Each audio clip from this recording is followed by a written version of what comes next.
Diabetes ഉള്ളൊരു വ്യക്തി സ്ഥിരമായിട്ട് ചിക്കൻ അല്ലെങ്കിൽ ഫിഷ് അല്ലെങ്കിൽ മുട്ട കഴിച്ചു കഴിഞ്ഞാൽ ഈ ഒരു മാറ്റം അവരുടെ ശരീരത്തിൽ കാണാൻ സാധിക്കും. അതായത് ഈ ചിക്കൻ അല്ലെങ്കിൽ മീൻ അല്ലെങ്കിൽ മുട്ട എന്നൊക്കെ പറഞ്ഞു കഴിഞ്ഞാൽ നല്ല പ്രോട്ടീൻ സോഴ്സസ് ആണ്. അതായത് ഇതിൽ ധാരാളം പ്രോട്ടീൻ നമ്മുടെ ശരീരത്തിന് കിട്ടും. അപ്പോൾ ഈ പറഞ്ഞ പ്രമേഹ രോഗി ഇത് സ്ഥിരമായിട്ട് കഴിക്കുകയാണെങ്കിൽ അവരുടെ ശരീരത്തേക്ക് നല്ല പ്രോട്ടീൻ കിട്ടും. പ്രോട്ടീൻ കിട്ടുമ്പോൾ എന്ത് പറ്റും? അവരെ വിശപ്പ് കൺട്രോൾ ചെയ്യാൻ വേണ്ടിയിട്ട് അത് സഹായിക്കും.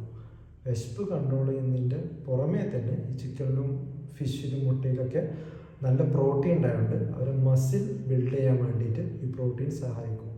അപ്പോൾ നമുക്ക് ഹെൽത്തി ആയിട്ട് നല്ല മസിൽ ഉണ്ടായി കഴിഞ്ഞാൽ ഈ മസിൽ എന്ത് ചെയ്യും? നമ്മളെ ഇൻസുലിൻ ഈ ഷുഗറിനൊക്കെ എടുത്തിട്ട് ഉപയോഗിക്കാൻ തുടങ്ങും. അപ്പോൾ ഷുഗർ നമ്മൾ മസിൽ ഉപയോഗിച്ച് കഴിഞ്ഞാൽ നമ്മുടെ ശരീരത്തിലെ ഷുഗറിൻ്റെ അളവ് അത് കൺട്രോൾ ചെയ്യാൻ വേണ്ടിയിട്ട് ഹെൽപ്പ് ചെയ്യും. അപ്പോൾ നിങ്ങൾ പ്രമേഹം അല്ലെങ്കിൽ ഫാറ്റി ലിവറൊക്കെ ഉള്ള ആളാണ്, നിങ്ങൾ പ്രോട്ടീൻ സോഴ്സ് ആയിട്ടുള്ള ഈ ചിക്കൻ അല്ലെങ്കിൽ മീൻ അല്ലെങ്കിൽ മുട്ട ഒന്നും കഴിക്കുന്ന ശീലം നിങ്ങൾക്ക് ഇല്ല, അല്ലെങ്കിൽ കഴിക്കുന്ന ആൾ വളരെ കുറവാണ് എന്നുണ്ടെങ്കിൽ ഈ ഒരു മാറ്റം നിങ്ങൾ ഫുഡിൽ വരുത്തിയിട്ട് നിങ്ങൾ ഷുഗർ ടെസ്റ്റ് ചെയ്ത് കഴിഞ്ഞാൽ നല്ല ചേഞ്ചസ് നിങ്ങൾക്ക് കാണാൻ പറ്റും. കാരണം പ്രോട്ടീൻ, അതായത് ചിക്കനും ഫിഷും മുട്ടയൊക്കെ നന്നായിട്ട് കഴിച്ചു കഴിഞ്ഞാൽ നല്ല രീതിയിൽ നിങ്ങളുടെ ഡയബറ്റിക് കൺട്രോൾ കിട്ടുന്നതായിട്ട് നിങ്ങൾക്ക് കാണാൻ വേണ്ടിയിട്ട് സാധിക്കും.